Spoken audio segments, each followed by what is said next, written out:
এক ম্যাচ হাতে রেখে সিরিজ জিতল বাংলাদেশ। জয় দিয়ে টি-20 সিরিজ শুরু। এক ম্যাচ হাতে রেখে সিরিজ জয়ের সুযোগ আসে বাংলাদেশের সামনে, আর সেই সুযোগ শতভাগ কাজে লাগালো লিটন দাসের দল। দ্বিতীয় টি-20তে ওয়েস্ট ইন্ডিজকে 27 রানে হারিয়ে এক ম্যাচ হাতে রেখে সিরিজ নিজেদের করে নিয়েছে লাল সবুজের প্রতিনিধিরা।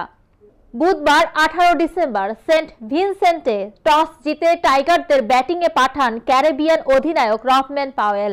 মেহেদী হাসান মিরাজ, জাকের আলীর ছোট্ট ক্যামিওর সঙ্গে শেষ দিকে শামীম পাটোয়ারির ঝড়ো ব্যাটিংয়ে 20 ওভারে 7 উইকেট হারিয়ে 129 রান সংগ্রহ করে বাংলাদেশ।